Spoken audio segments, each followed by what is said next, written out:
We are only one day away from the 2020 NHL Draft and not too far away from NHL free agency. We have all kinds of updated NHL trade and free agent rumors to discuss here tonight, as well as some additional signings and a surprise retirement. We'll jump into all the latest news coming up next.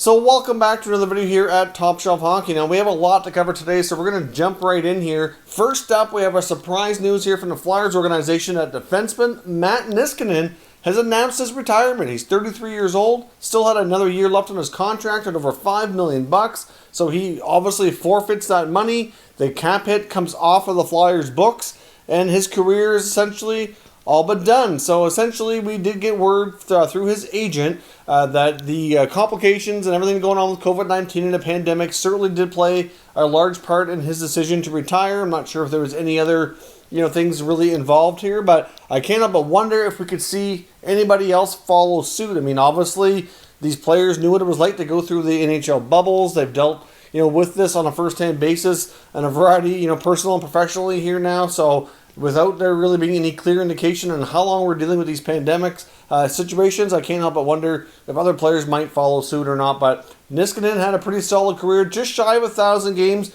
He would have played 1,000 games this year. Obviously would have made a fair bit of money, so he's putting a lot out there to do this. So, obviously had a solid career. Congrats to him. Wish him the best of luck. And obviously the Flyers are left with a bit of a surprise here, and they scrambled to make sure they get another defenseman signed not long after, Justin Braun, who was bound to be a UFA, and it was not really clear if he was coming back, largely due to cap constraints. Signed a 2-year contract at $1.8 million per year. If they would have lost him as well through free agency, that would have been a big blow to the blue line, as well as the penalty kill for the Flyers. Niskanen and Braun were the two main defensemen killing a lot of the penalties, and you can't help but wonder if this is going to impact whether or not they decide to trade Shane Gostisbehere, because it's pretty much been, heavily rumored that he was going to be on the move after back-to-back, not so great seasons with Philadelphia. So we'll see what they do. I mean, they do have, other capable blue liners between Provorov, and of course they get Braun re-signed, they get Hag signed, you get Sanheim and Myers. So they could possibly still move Gostisbehere. I wouldn't say that it's a given that he won't, but I just wonder how they feel internally, if it'll impact their depth too much if they decide to hold off on that. But we will see what happens on that front. But obviously, Braun gets signed. Now we have some other signings to discuss here as well. Tage Thompson gets re-upped by the Buffalo Sabres. He was a pending RFA, a 3-year deal for Tage Thompson in Buffalo. Of course, he missed majority of last season due to injury. He got off to a decent start in the American Hockey League, got called up, and then his first game with Buffalo last year suffered a season-ending injury. So obviously he was one of the main pieces, and really the only part that's really left there from what I can remember from the Ryan O'Reilly trade that they got from his St. Louis Blues. His average annual value is $1.4 million, so fairly low risk, but obviously to get a 3-year deal on a player who missed an entire season last year seems a little risky to me. I would have thought they'd go a little shorter term, but either way, it's not a ton of money and fairly low risk for a young player who they're still hoping will develop into a pretty consistent, regular, probably middle six forward for them longer term, but we'll see on that. The Minnesota Wild have also signed defenseman Carson Soucy to a 3-year contract. There was a lot of teams that were going to be interested if he became an unrestricted free agent. I know there's lots of teams watching that situation closely. Last year, Soucy had a pretty solid rookie year for the Minnesota Wild. It was a pretty good third-pair defenseman, so they were quite pleased and eager to keep him on board. He's 26 years old, certainly could play in a part of their future for sure. Of course, they do have a lot of veteran guys to play ahead of them in the lineup. Not quite clear still if Matt Dumba is going to be traded or not. One of the big question marks heading into the busy season here, as many teams are still quite active, and Minnesota is expected to be continue to be, I should say, one of the more active teams here as well. But the Carson Soucy signing comes with an average annual value of $2.75 million. So for a steady third pair guy, that's not too bad. I know Minnesota Wild GM Bill Guerin seemed to be pretty excited about that and said both sides were very pleased with how things turned out, and I know they're happy to keep him there in the fold in Minnesota. The New York Islanders also came to terms with a defenseman, Sebastian Aho, on a 2-year contract extension. Of course, make sure there's no confusion. This is not Sebastian Aho that plays for Carolina. Obviously, he has a much bigger contract, much different player. But defenseman Sebastian Aho in Long Island signs a 2-year deal at $725K. The first year of the deal is a 2-way contract, but year 2 is a 1-way contract. I believe he gets a bigger amount, though, guaranteed for year 1. I think it was around $300,000 at the AHL level, depending on where he ends up playing. But obviously, he's a player who's kind of been up and down the lineup the last few years. And as time goes on and some of their veterans move on, and Long Island, he could gradually get himself a bigger ice time and bigger role here with the club. Now that we're going through all the signings, let's get into the trade and the free agent talk that's around the league. There's all kinds of action going around. We've already had a few trades today that we've reported on between Minnesota and San Jose. Now there's talk as well on a couple of fronts with the Arizona Coyotes. One being that they're starting to actively shop the rights to sign Taylor Hall. Darren Dreger put that out earlier today. Obviously, Dreger is well connected, and if Taylor Hall's rights are being shopped, that's pretty much a foregone conclusion that they're not going to be signing him, which is really not a huge surprise. As we've heard from a variety of NHL sources lately, the Coyotes appear to be on a bit of a fire sale to reduce their obligations from a salary perspective and really change the dynamic here of this team as well.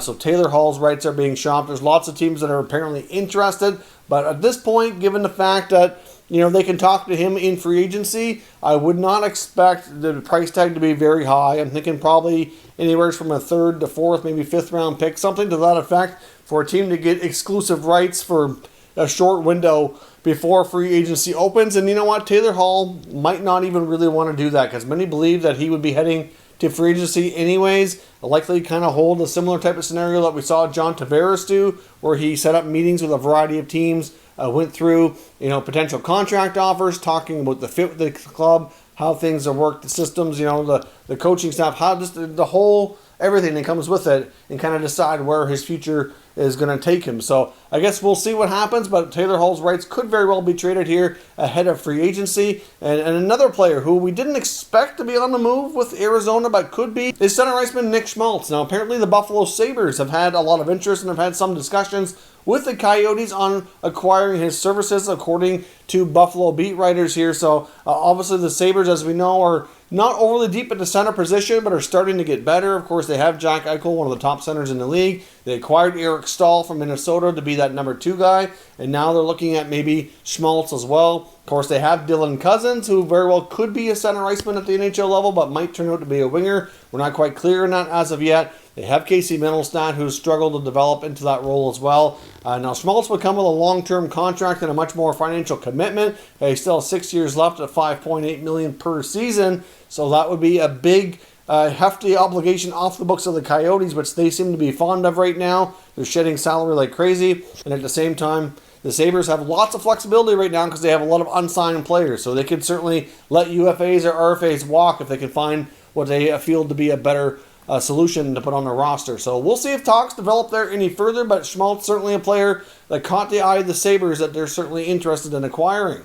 Now, of course, as we know, the Stanley Cup champion Tampa Bay Lightning need to shed some salary, and they need to do it in a bad way to have any hope of retaining RFAs Anthony Cirelli, Mikhail Sergachev, and Eric Chernak, amongst a few others, but they're the main ones that have had a bigger role with the team. Of course, they only have a little over $5 million in salary cap space, and they have a lot of players with no trade clauses or partial no trade clauses, which is going to greatly complicate things here in Tampa. Now, of course, we've already had reports that many of the players with no trade clauses do not really want to leave and are not keen on playing ball to facilitate a trade to help the team, because that's why they were given that in their contract, so they could decide to kind of own their own fate in that regard. So we'll see, but the two main players that the fourthperiod.com is reporting that the Lightning are trying to explore moving is Tyler Johnson and Alex Killorn. There's been some talk that the Montreal Canadiens are apparently interested in Killorn, who would be a great middle six winger who could score 20, 25, even potentially close to 30 goals on the right fit with the right line mates there. Now, Killorn is one of the few players they have a little bit more flexibility with. He will, as of October the 9th, have a modified no trade where basically half the NHL he can veto and half that he can't. So obviously we don't know what teams are on that list on either side right now, but they'd have more of an option trading him in his $4.5 million contract, whereas Tyler Johnson makes $5 million with a full no trade And like I said, the last report was Johnson's camp wasn't really eager on waiving to help things out. But there was also some talk and some conspiracy, if you will, that some people around the NHL feel like Julian Breezeball, the GM of the Lightning, is going to work in cahoots here with Steve Yzerman, the GM of the Red Wings, to basically trade some of their players to them for a re-signing, so probably the RFA players, and then have the Red Wings sign them and then trade them back with salary retained a little bit later down the road, so that Detroit can kind of eat some of that salary, but get a sweetener or another asset in return. So maybe Tampa throws in a pretty good looking prospect, maybe they throw in a second round pick or something to that effect that'll help Detroit rebuild,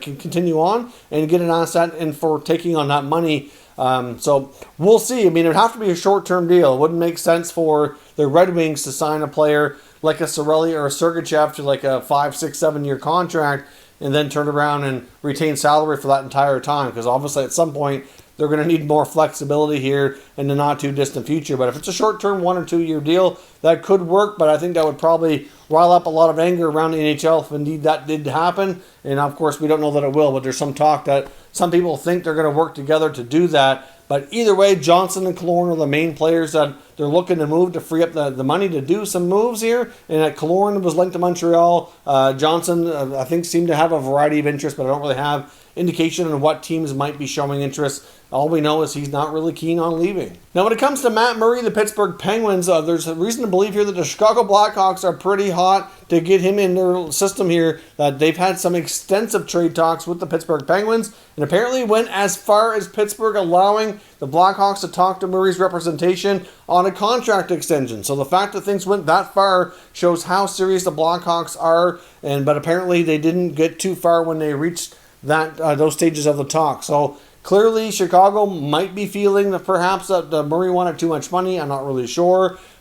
Difficult to say how those negotiations went, but essentially they did get quite far in the conversation. So it goes to show that the Blackhawks are, maybe they're not bringing Corey Crawford back, and maybe they're really shopping hard to bring in a younger goaltender to be the goaltender of the future here, and as well as the present, because Crawford's certainly getting up there in years. He seems to be wanting to be the starter and want a fair price tag, and there's been a lot of rumblings that maybe the Hawks don't want to pay him what he wants, and maybe want him to be more of a 1A, 1B, or more of a backup role, which he doesn't seem to be content with. So I'm not sure what's going to happen between the pipes here in Chicago, but they're clearly working the phones hard and very interested in Murray. I'm not sure if they're going to end up revisiting those talks. Maybe the Hawks will change their attention to another goaltender on the trade or free agent market. Now, of course, as we know, Winnipeg Jets sniper Patrik Laine has been in the news quite a bit. There's a lot of rumors around this player, whether or not the Jets are going to pull the trigger on a blockbuster deal to fill up some holes on some other parts of the team. Obviously, they need a number 2 center. They really need another top defenseman. And one of the teams that's kind of popped up here lately that a lot of NHL insiders are saying, don't sleep on this team. They very well are in the mix and could pull something significant off, would be the Philadelphia Flyers. Now, I know we just talked about the Flyers and that Niskanen retired. They re-signed Braun. Of course, we know they brought back Ryan Elliott as the backup goalie. But can you imagine if they added a pure sniper like Patrik Laine to their lineup? Now, not quite sure exactly what the package would take to get it done. But as I've talked about before, I wondered if this might be a fit as well. If they were going to include Shane Gostisbehere, who could be a top 4 defenseman for them in Winnipeg.